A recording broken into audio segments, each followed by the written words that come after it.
Delhi border पर किसानों का हुजूम है। हजारों किसान दिल्ली कूच की जोर आजमाइश कर रहे हैं। मामले की गंभीरता को देखते हुए दिल्ली पुलिस और अर्धसैनिक बल भारी संख्या में तैनात हैं। देखा जाए तो कल सिंघू बॉर्डर पर जमकर बवाल हुआ था। देर रात तक प्रदर्शनकारी किसान बॉर्डर के आसपास जाते रहे और पुलिस आंसू गैस के गोले दागती रही। पुलिस ने कल भी किसानों को तितर बितर करने के लिए आंसू गैस के गोले दागे थे। किसानों के साथ पुलिस की झड़प भी हुई थी। इसमें एक डीएसपी समेत कई लोग जख्मी हो गए थे। इस पूरे आंदोलन के बीच जो सबसे बड़ी खबर है वो ये कि आंदोलन की वजह से रोजाना करीब 550 करोड़ रुपए का नुकसान हो रहा है।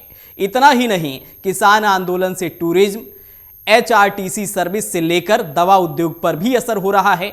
मीडिया में आई रिपोर्ट के हवाले से हरियाणा प्रदेश व्यापार मंडल के प्रांतीय अध्यक्ष बजरंग गर्ग ने कहा है कि सरकार द्वारा रास्ते बंद करने से हर रोज व्यापार और उद्योगों को लगभग 550 करोड़ रुपए का नुकसान उठाना पड़ रहा है। उन्होंने बताया कि पिछले किसान आंदोलन से देश में व्यापार और उद्योगों को लगभग 90,000 करोड़ रुपए का नुकसान हुआ था।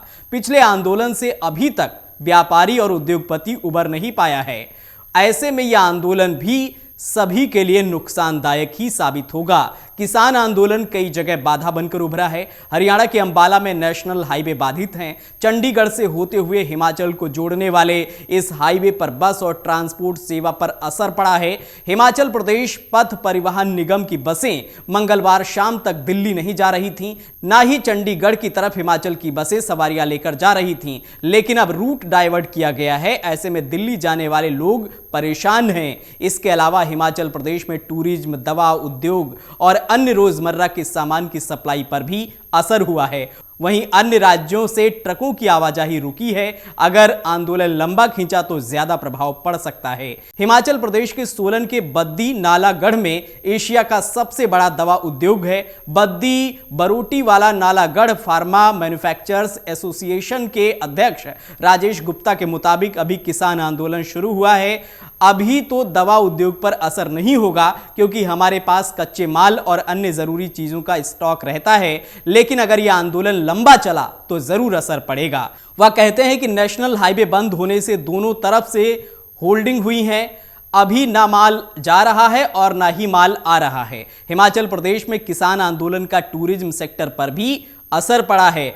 शिमला और मनाली समेत अन्य इलाकों में टूरिस्ट की आवाजाही कम हुई है। मनाली पर खासा असर पड़ा है। मनाली होटल एसोसिएशन की रिपोर्ट के मुताबिक किसान आंदोलन के चलते नेशनल हाईवे चंडीगढ़ से आगे बंद है। ऐसे में दिल्ली और दूसरे इलाकों के टूरिस्ट की संख्या गिरी है। बुकिंग पर करीब 15 से 20% का असर पड़ा है। हिमाचल प्रदेश में दिल्ली से बड़ी संख्या में वोल्वो और लग्जरी समेत अन्य वाहनों के जरिए लोग मनाली पहुंचते हैं। लेकिन अंबाला से आगे चंडीगढ़ मनाली नेशनल हाईवे पूरी तरह से ठप है। बड़ी बात है कि एयरफेयर भी बढ़ा है और टूरिस्ट घूमने से गुरेज कर रहे हैं।